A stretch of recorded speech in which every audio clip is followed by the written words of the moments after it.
The periodic table. This is probably the most colorful periodic table in existence. I feel like it needs its own parade. You guys should make it happen. Alright, so the periodic table. Metals, I know what metals are.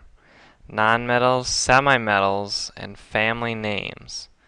Like Larkin, that's a family name.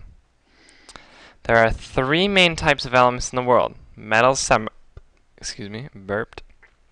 Semi-metals and non-metals. Okay, so metals, semi-metals, non-metals. Metals are shiny elements that can conduct electricity. So I know conduct electricity means electricity goes through. Right, so like wires and stuff like that's why you don't stick a fork in the outlet, because it can conduct electricity and you get electrocuted. They're also like a metal fork. They're also malleable, which means they're easy to bend. Okay, seems like there's going to be a lot of vocab today, so I'm going to collect it. Malleable, easy to bend. Okay. So malleable, metals can be found on the left side of the periodic table. So these would be metals on this side. Well, yeah, it's pink, and so these are all the metals right here. That's a lot of metals. All these guys. Non-metals are on the opposite of metals. So they're opposite of metals. They're all called insulators, which means they cannot conduct electricity. Okay, so then malleable is easy to bend. An insulator does not conduct electricity. Non-metals are dull and brittle. Okay, dull. I know dull means not shiny, which makes sense if you think of them as opposite of metals, because metals are shiny. And brittle, which means they snap instead of bending when enough force is applied.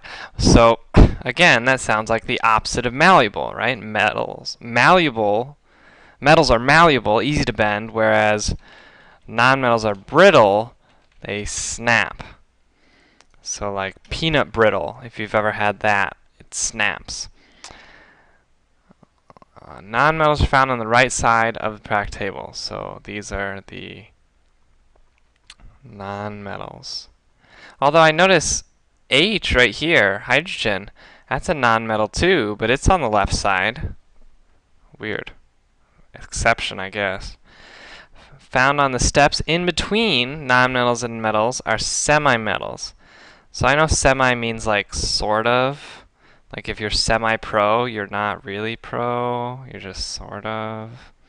As their name suggests, these elements share properties that are in between nonmetals and metals. Figure 1 shows the distribution of metals, semi-metals, and nonmetals on the periodic table.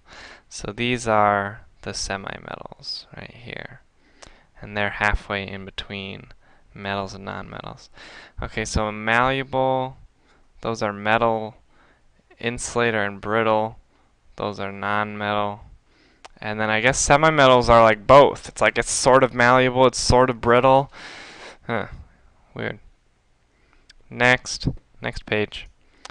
Alright, what else? The periodic table is organized by rows and columns. I know rows are this way, columns are this way, vertical.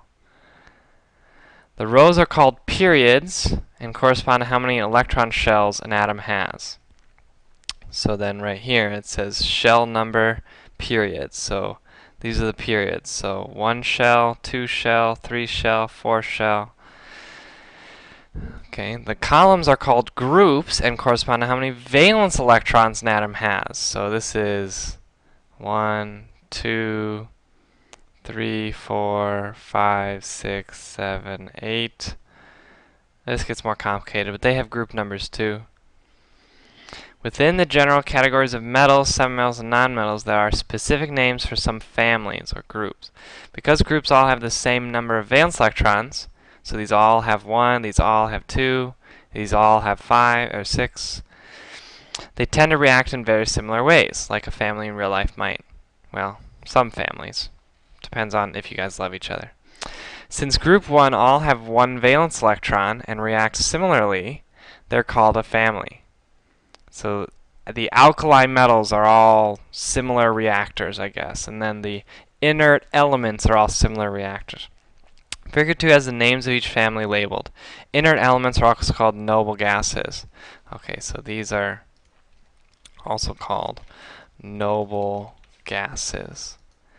You know what inert means? Inert. Yeah, I don't know either. Okay, what does inert mean?